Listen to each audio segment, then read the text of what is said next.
દુઃખ હરિજનનું દિલે ધરો છો, સુખની દિશામ સહાયતા કરો છો. તદપી ભજન જે કરે ન ભાવે, વહી નર જાતિ કુજાતિ તે કહાવે. ઈષ્ટદેવ ભગવાન શ્રી સ્વામિનારાયણ, વક્તા મહોદય સાધુ ગુણે સંપન્ન પૂજ્યપાદ નિત્ય સ્વરૂપદાસજી સ્વામી, ગુરુતુલ્ય પૂજ્યપાદ હરિવલ્લભ સ્વામી, બંને વ્યાખ્યાન માળાના વક્તાશ્રીઓ તથા દરેક બ્રહ્મનિષ્ઠ સંતો ને વાલા ભક્તજન ભાવથી જય સ્વામિનારાયણ. આજે બોટાદ ધામણે આંગણે સત્તામત મહોત્સવ પ્રસંગે સરસ મજાની કથા સત્સંગ જીવનની એ પૂજ્યપાદ નિત્ય સ્વરૂપ સ્વામીને મુખ્યથી આપણે સાંભળવા મળે એ આપણા બહુ મોટા ભાગ છે. એમાંય ખાસ તો બોટાદવાળાના જેટલા ભાગ કહીએ એટલા ઓછા છે. ઘણા વર્ષો પછી બોટાદમાં અવળો મોટો ઉત્સવ આ સ્વામીના માધ્યમથી થઈ રહ્યો છે. મેં ક્યારેય જોયો નથી એવડો મોટો ઉત્સવ. એટલી બધી વ્યવસ્થા, ભોજનાલયની, ઉતારાની, ટેન્ટ સિટી સરસ મજાની, ને સ્વામીએ બોટાદમાં પોતાનો જીવ રેડ્યો છે. શોર્ટ ટર્મેમાં, થોડા ટાઈમમાં જે ઘણા વિકટ પ્રશ્નો એ બધા ઉકેલી અને સરસ મજાનું યાત્રિક ભવન જુઓ, મંદિરની પાછળના ભાગમાં પ્રસાદીની વસ્તુનો સંગ્રહ જુઓ, સંતાશ્રમ જુઓ, ને અત્યારે જે ગોપાળન સ્વામીએ કૃપા કરીને આપણે જે ચરણાવિંદ આપ્યા, જેનો ઉત્સવ ચાલી રહ્યો છે, એ સરસ મજાનું જે નૂતન સભા મંડપ ઉપર ઉતારા, આ બધું જ સ્વામીના માધ્યમથી આર્થિક વિકાસ તો ખૂબ થઈ રહ્યો છે. સાથે સાથે આધ્યાત્મિક જે વિકાસ, ભૌતિક વિકાસની સાથે જે આધ્યાત્મિક જે સ્વામી સત્સંગનું જે પોષણ કરી રહ્યા છે એ તો કાંઈ અજોડ છે. કારણ કે બોટાદમાં આમ ઘણા હરિભક્તો હશે, પણ આટલી મોટી સભા કરવી એ કોઈની સામાન્ય સાધુની કે બીજાનું કોઈનો, કારણ કે બોટાદ પહેલેથી જ કઠણ છે સત્સંગ માટે. મહારાજે વિદ્વાન સંતોને મોકલા, પણ તોય છતાં જેવો જેવો સત્સંગ થયો નહીં.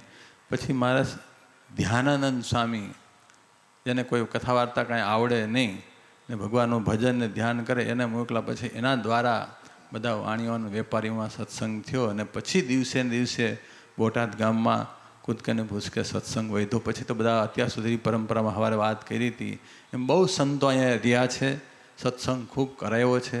પણ એમાંથી સર્વોથી શ્રીમોળ સત્સંગ જો અત્યારે બોટાદમાં આ દેખાતો હોય તો પૂજ્યપાદ સ્વામીને આભારી છે. બોટાદની તો બહુ લીલા છે. વ્યાપકાનંદ સ્વામીએ અહીંયા દેહા ખાચરની ઘોડી જીવતી કરી.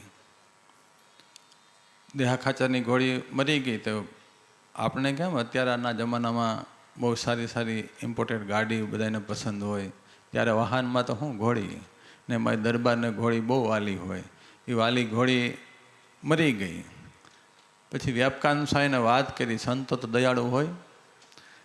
સ્વામીએ ભગવાનને સંભાળી અને એક મચ્છરી ઉડતું હતું, એનો જીવ છે એ ઘોડીના દેહમાં કાનમાં સ્વામીના મંત્ર બોલી અને સ્વામીમાં પ્રવેશ કરાવ્યો અને ઘોડી તરત ફળફળીને તરત જીવતી થઈને માંડી ચાલવા. આ બધા ઇતિહાસો, પ્રસંગો આ બોટાદ ગામમાં છે. તમે ખૂબ ભાગ્યશાળી છો. યજમાનોને પણ જેટલા ધન્યવાદ આપીએ એટલે ઓછા છે, અને સ્વામીએ તો ને જેટલા ધન્યવાદ આપીએ એટલા ઓછા છે. કારણ કે સ્વામીએ ઘર સભાના માધ્યમથી હજારો બિન સંપ્રદાયના સત્સંગી કર્યા, વ્યસન મુકાવ્યા, ને પાછું કન્ટિન્યુ કોઈ પણ વસ્તુ કરવી ને એ બહુ અઘરી હોય છે. આપણે એક દિવસ લાંબા મુસાફરીમાં ગયા હોય તો હાંજે એમ થાય કે થાકી જાય, હવે સૂઈ જાય એમ. સ્વામી તો આખો દિવસ પધરામણી કરવાની, દેશ વિદેશમાં કેટલી મહેનત કરી, પધરામણી કરી, અને પછી નવના ટકોરે તરત ઘર સભા કરવા બેસી જવું અત્યાર સુધીમાં એક પણ રજા સ્વામીએ પાડી નથી.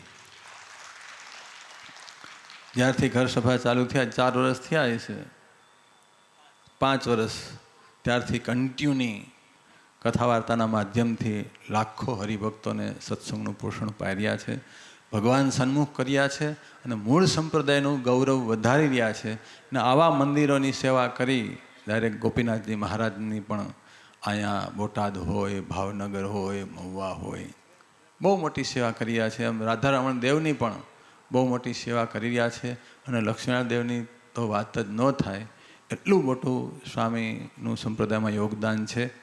માટે હરિકૃષ્ણ મહારાજને પ્રાર્થના કરીએ કે સ્વામી દ્વારા સત્સંગ બહુ પોષણ થઈ રહ્યું છે અને વિશેષને વિશેષ પોષણ થાય. અને આ ઉત્સવમાં જે જે હરિભક્તોએ તન મન ધનથી સેવા કરી છે એનું હરિકૃષ્ણ મહારાજ, લક્ષ્મીનારાયણ દેવ સર્વ પ્રકારે મંગલ કરે એ ભગવાનના ચરણોમાં પ્રાર્થના. બધા ભક્તોને ભાવથી જય સ્વામિનારાયણ.